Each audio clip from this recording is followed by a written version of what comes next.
আসসালামু আলাইকুম। জান্নাতের রান্নাঘর থেকে আমি চলে এসেছি জান্নাত আপনাদের সাথে মজার একটা রেসিপি শেয়ার করার জন্য।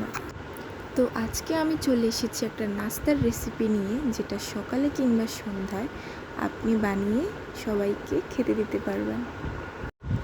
এখানে আমি একটা কড়াইয়ে কিছু পরিমাণ তেল দিয়েছি, পেঁয়াজ কুচি দিয়েছি, কাঁচামরিচ দিয়েছি, ওটাকে ভালোভাবে ভেজে কিছুটা লবণ দিয়েছি। তারপর ভালোভাবে নেড়ে এটাকে ভেজে নিতে হবে কিছুক্ষণ পর্যন্ত। তারপর 1 টেবিল চামচ রসুন, 1 টেবিল চামচ জিরে গুঁড়ো দিয়ে আবার কিছুক্ষণ একটু ভেজে নেব।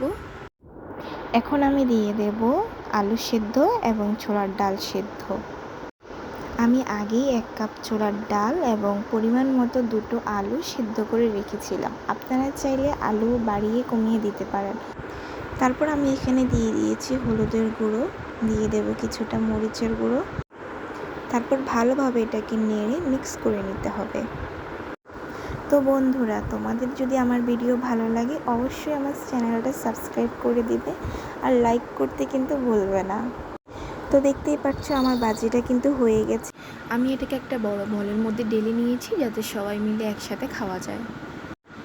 তো আমি সাথে আবার আলুর চপ পেঁয়াজু বানিয়ে রেখেছিলাম, ওগুলো দিয়ে দেব। তোমরা চাইলে একদিন আলুর চপ পেঁয়াজু বানানোর রেসিপিটাও তোমাদের সাথে শেয়ার করব। এখানে আমি কিছুটা সালাদ কুচি করে নিয়েছি, শসা কুচি করে নিয়েছি, পেঁয়াজ কুচি করে নিয়েছি। তারপর ভালোভাবে সব কিছু একসাথে মিক্স করে মেখে নিয়েছি। তারপর মুড়ি নিয়েছি, মুড়ি নিয়ে ভালোভাবে মেখে নিয়েছি।